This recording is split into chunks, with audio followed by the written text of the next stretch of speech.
Bismillahirrahmanirrahim. Assalamualaikum warahmatullahi wabarakatuh.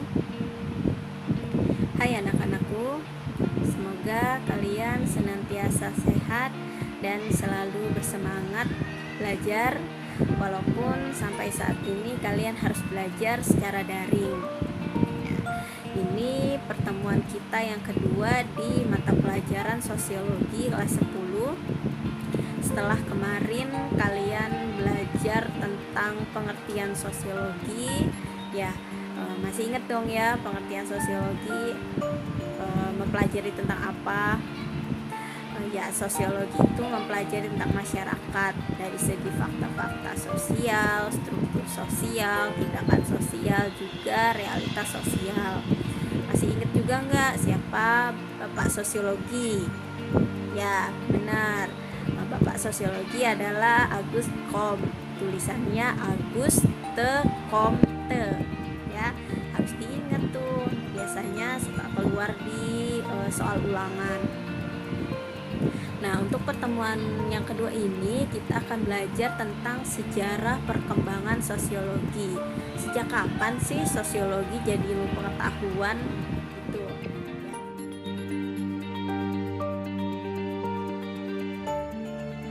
Perlu kalian ketahui, ilmu pengetahuan yang ada sekarang ini itu pernah menjadi bagian dari ilmu filsafat. Jadi dulu itu ada ilmu filsafat sosial dan ilmu filsafat alamiah. Kalau ilmu filsafat alamiah itu kan seperti kimia, biologi gitu ya. Sedangkan untuk filsafat sosial ada psikologi dan sosiologi. Ketika sosiologi masih bernaung di filsafat sosial, itu materinya itu belum seperti yang sekarang kita pelajari ya, tapi lebih ke materi yang isinya itu tentang bagaimana masyarakat ya, bagaimana masyarakat seharusnya, atau yang biasa disebut dengan das solens. Sedangkan sosiologi yang dipelajari saat ini adalah bagaimana kenyataan yang terjadi di masyarakat, atau yang disebut dengan das sein ya. Pada masa itu orang-orang terdahulu hanya tertarik pada masalah-masalah umum yang terjadi di masyarakat, seperti perang, kejahatan, kekuasaan, dan keagamaan. Karena hal tersebut terjadi di masyarakat, makanya orang-orang itu merumuskan tentang susunan masyarakat yang diingini, atau masyarakat yang secara ideal. Makanya muncullah perumusan tentang kaidah-kaidah atau nilai-nilai yang harus diterapkan masyarakat dalam kehidupan. Tapi harapan tidak sesuai dengan kenyataan. Ya, seperti yang kita ketahui, masyarakat itu tidak semuanya bisa mengikuti nilai-nilai yang sudah dirumuskan. Ada saja ya masyarakat yang ingin berbeda lah, atau berinovasi, atau juga mempertanyakan kenapa kita harus seperti A, kenapa kita nggak bisa B aja gitu.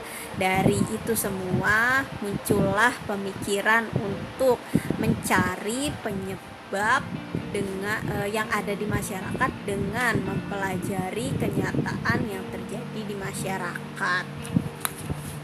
Ya. Pemikiran tentang masyarakat lambat laun mendapat bentuk menjadi ilmu pengetahuan yang dinamai dengan sosiologi pertama kali di benua Eropa. Auguste Comte, seorang ahli filsafat dari Prancis yang mencetuskan pertama kali istilah sosiologi dan menulis beberapa pendekatan yang menceritakan tentang masyarakat, dan berkata bahwa sosiologi itu harus disusun secara sistematis dan harus disusun berdasarkan hasil observasi. Singkatnya, kemudian sosiologi menjadi ilmu pengetahuan yang berdiri sendiri. Nah, itu tadi perkembangan ilmu sosiologi dari Eropa. Kira-kira bagaimana ya kalau perkembangan sosiologi di Indonesia? Simak terus videonya. Jangan lelah. Di Indonesia, sosiologi tidak diajarkan secara formal, tapi melalui karya-karya para pujangga dan pemimpin bangsa. Contohnya itu Sri Paduka dari Surakarta. Dia mengajarkan tentang hubungan masyarakat Jawa yang berbeda-beda golongan. Selanjutnya ada Ki Hajar Dewantara yang mengajarkan tentang konsep-konsep mengenai kepemimpinan dan kekeluargaan yang dipraktekkan langsung secara nyata di organisasi pendidikan taman siswa. Setelah proklamasi tahun 1945, Profesor Soenario pertama kali memberikan kuliah sosiologi di Akademi Politik Yogyakarta yang sekarang menjadi UGM. Nah, hal tersebut mendorong orang-orang Indonesia untuk mempelajari sosiologi dan terbit buku sosiologi dengan bahasa Indonesia pertama kali karya Mr. Jody Gondokusumo. Nah, untuk selanjutnya kajian-kajian sosiologi terus berkembang sampai saat ini dan diharapkan dapat memberikan kebijakan yang tepat sesuai dengan perkembangan masyarakat. Nah, itu tadi materi tentang sejarah perkembangan sosiologi ya di Eropa dan di Indonesia. Cukup sekian materi yang bisa saya sampaikan hari ini. Semoga bisa kalian pahami dengan baik. Amin. Dan untuk tugasnya kalian hanya membuat ringkasan dari apa yang saya sudah jelaskan tadi ya. Tugasnya dikirim di classroom, tulis tangan yang rapi, yang jelas ya. Dan pastikan ringkasan yang kalian buat adalah yang kalian pahami ya. Terima kasih. Sekian. Wassalamualaikum warahmatullahi wabarakatuh.